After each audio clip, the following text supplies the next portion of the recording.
Hi everyone, it's Kathy Gostaspi, and I want to talk to you today about this notion of influence and being influential. And it goes all the way back to Dale Carnegie's fabulous book back in the, is it 30s? Somebody correct me if I'm wrong.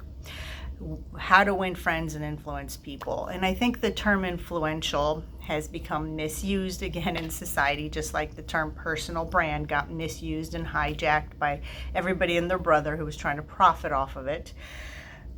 The concept is, if you're sitting there listening to me as an accountant or a lawyer or any professional that doesn't have time for these things and thinks it's hooey, the concept is really as simple as, what are you doing to leave a mark, a legacy, something that you will be remembered for? And it doesn't have to mean that you're doing things, it's your way of being. As Rich Litvin says, you don't need to be an influencer. Frankly, those are just people with a lot of followers. And I guess that's great, but what are they influencing? To be influential, to really be inspiring, is about that vibe you give off. It's about you knowing, what are my natural talents? What am I good at? What are my strengths? What's my story of the past that I need to maybe clean up?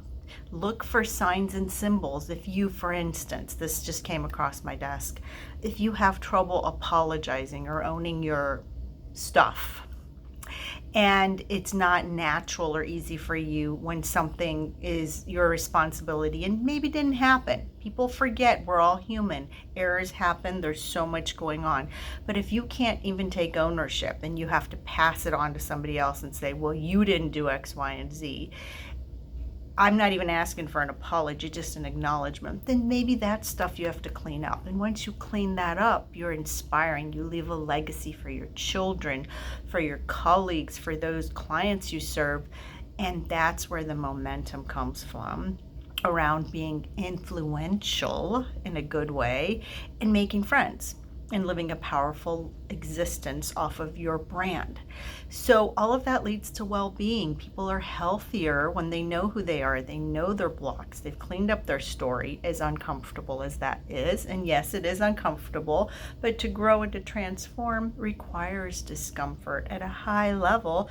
And look, if you're watching this and you've gone through some kind of formal education, you've been through a lot of things in your life, I'm sure of it, you can do this. You're strong, you're powerful. You've probably had children, and that in and of itself is like climbing a giant mountain. So you can go through discomfort and shift, and then put all those pieces together for a powerful brand, for an influential brand, for an inspiring brand where people do want to be your friends. They want to get to know you. They want to write off your legacy and create a better world. And it doesn't have to be hard, and it does not have to be in competition with your substantive work. If you're a legal employer or an employer at all and listening to this going, I don't want my employees and my lawyers and my staff to hear this because it will detract them from the substantive work.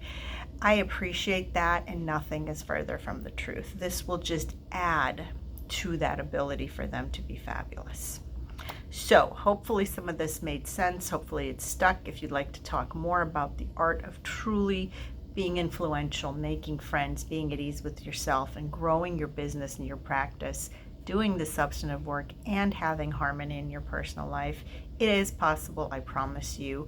Let me know if you have questions. Take a moment and comment and like this video. Let us know you're out there and what you want from me differently. And I thank you for watching. And until next time, Kathy G out.